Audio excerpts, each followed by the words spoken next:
Okay, it's really hard for me to have this conversation because anxiety is coming over me and it's maybe not the best time to vlog, to be honest. So this is what my thought process is in my mind. In 2 months' time, I will be okay. This will be water under the bridge. Who cares? Maybe even 4 weeks' time. However, 4 weeks into this weird time, space, reality is 4 weeks of realizing how low my situation has gotten. Also, not to reflect on that low, but rather to build myself up and know that, you know, it's a temporary thing and no need to judge yourself. You are making the right decision and this is all part of life.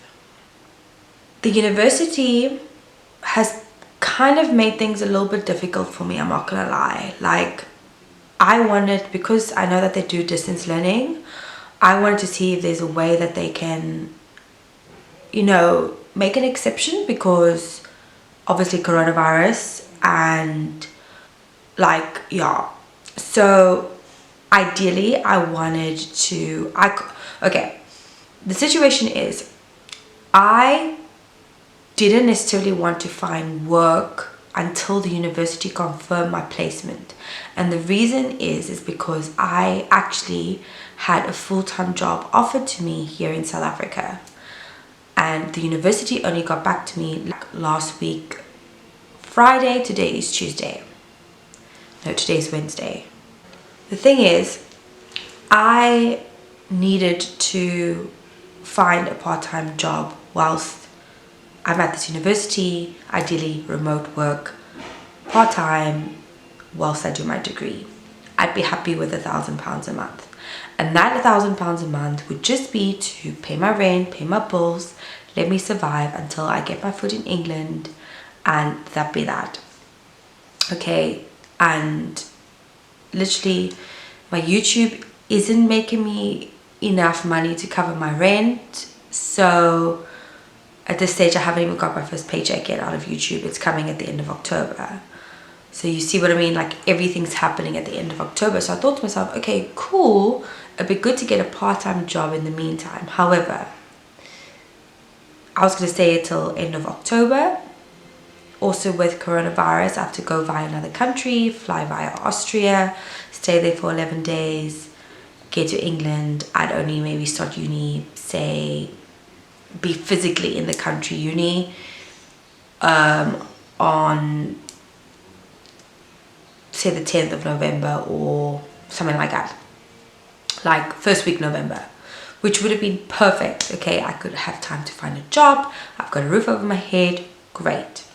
What does the university, I emailed the university to ask them, okay, cool, is there any special arrangements I can make? I'm flying from South Africa. And in my application I did say that I came to South Africa because my mum was ill and I'm on my way back, and they needed to verify my student, like if I was a home student, all that jazz. Anyway, now the university comes back to me and says, no, you've got to be in the country by the 8th of October because otherwise you can't take your placement. Now, you need to understand the situation I'm in. I already declined that full-time job here in South Africa. I have put all my eggs in this basket because in the long run, no matter how difficult, no matter how much anxiety, no matter how much mental challenge this is going to do for me, it's going to be the best option for me because they're serving the greater good with this degree. Plus, it's just what my heart desires, where I want to be right now. And I'm giving up a lot. I'm giving up my family. You know what I mean? So now I'm stressed out of my mind because I'm like, I've literally need to board this flight in 10 days latest. And I need to decide, like literally 10 days latest, in 20 days I need to find a job, a place to stay. Now I can't get my place to stay without job and student finance, and student finance and job is not going to come through until I'm basically in the UK. And again, it looks like the end of October will be the only time that I can get into a house, because there's deposit and all that jazz. It'd be great if I could stay at a friend's house for 3 weeks to 4 weeks, but there is no option like that. So it's what you do. It's also like the worst time. Like for me, I don't want to ask anybody, because they are like, everybody suffered through this pandemic, everybody. And I realized that when I made one phone call recently, and it just made me go like, man, like here's me trying to get back, but everybody's suffering as well. And it's just, it makes me really upset, because I don't like seeing people suffer. Anyway, so I started filling in universal tax credit, which sucks, trust me. It's not like I hate it. I even googled Wales homeless shelters. Like, I'm not even joking. Just as like, I'm the type of person who is, I am happy to be free-spirited with caution. You know what I mean? Like, I need to know my options, and I need to know what I'm getting myself into. Like, I'm happily to go into a country, be completely blindsided, no problem, but as long as I've got my options and I'm prepared with all my scenarios. So it's like this weird case scenario situation. You don't understand, like, it's so embarrassing. Hi wonderfuls. So I wanted to, so I don't know how much of the edit I'm going to put in the video from last night, but last night's footage was super raw. Like, the stress levels of yesterday was very high. However, straight after that vlog entry, I landed up watching Click for Taz, and if you don't know her, you need to go watch her. But you know what, Taz, you've definitely given me perspective a little bit. And I also, because I think it's last year, so last year in the lockdown, I wrote my first spoken word poem basically, and then I got to perform it this year. I got to perform it in a open mic, and then I started to write more spoken word, and that was also inspired with Click for Taz, as I love her YouTube channel. But anyway, she has now recently released a book, I'm fine, I'm not, and it's on pre-sales. It'll be released on the 28th of October, which I totally want to buy it. But basically, the whole point is that she made me realize that I'm fine, I'm not. It's okay not to be fine, but it's also okay. It's also like, don't dwell on that negative point as well. Release it somehow. And I was like, actually, that's not a bad idea. I should be writing about how I'm feeling. So that, it just changed my mood a bit. And then I was watching her vlogs, and she just really changed my mood. So thank you so much. And then this morning I got up, dropped my stepbrother at school, and then I ended up going to the beach, did my YouTube live, so you will see that, and by the beach. And I was just like, I don't know, I felt like I just want to talk to the camera live, authentic vibes. And then I ended up walking, and you know what, I touched the rocks, I looked at the ocean, I smelled the air, I listened to the birds, I walked on the sand, and I was like, it's gonna be okay. You got this. Then after that, I felt amazing, because firstly, like, that walk is just like gratitude times 1,000 to infinity and beyond.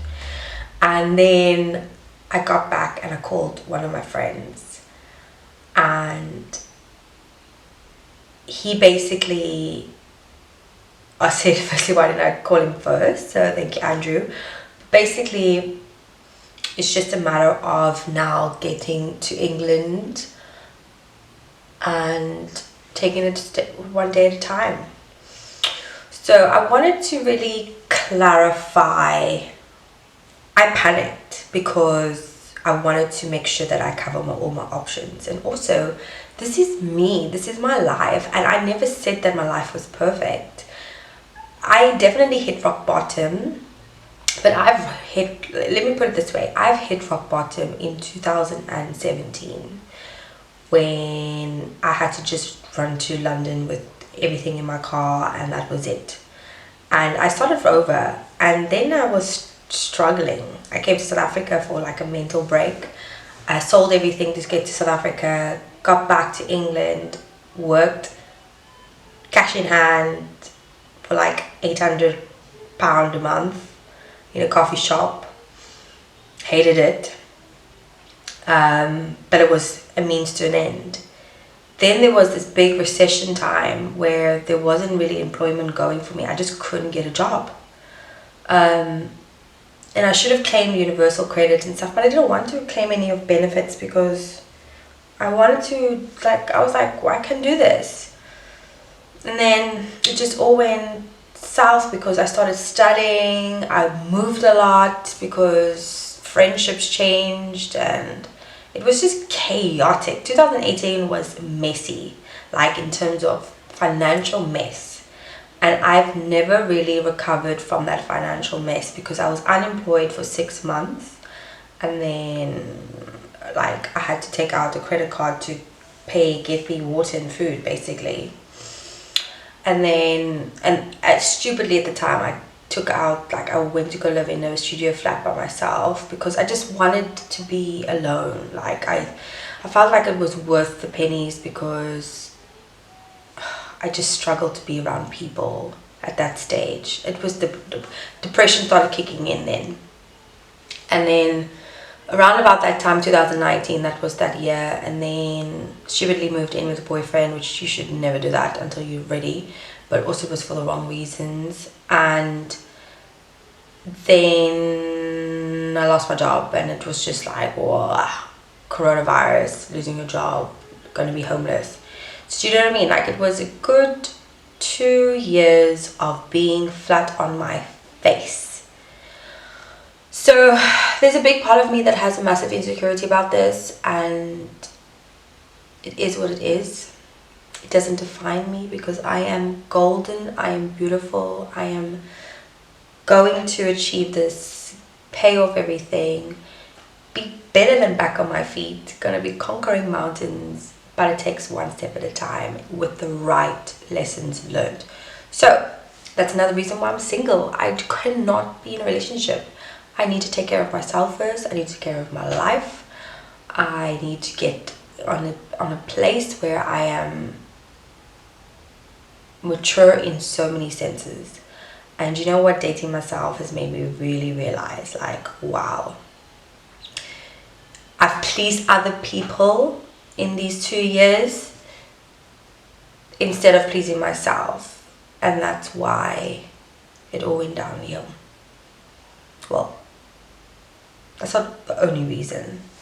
There was also a little bit of depression kicked in, and that triggered some nasty behaviors, well, not nasty, but bad habit behaviors. So I would say it was a combination of things. It's wrong. I definitely take that back. I don't blame anybody. I blame myself more than anybody. But yeah, this is the thing, eh? Coronavirus is a blessing, really. As much as it is sad, it's also a blessing in disguise. It just really smacked me in my face to get my life together. So yeah, last night was for me going into that insecure place of being highly triggered and thinking, oh my goodness, I'm back here. I'm back at this rock bottom, flat in your face, like what I was in 2020. That's what freaked me out last night. But it's not the case. And I'm not there because I've had growth in so many other directions.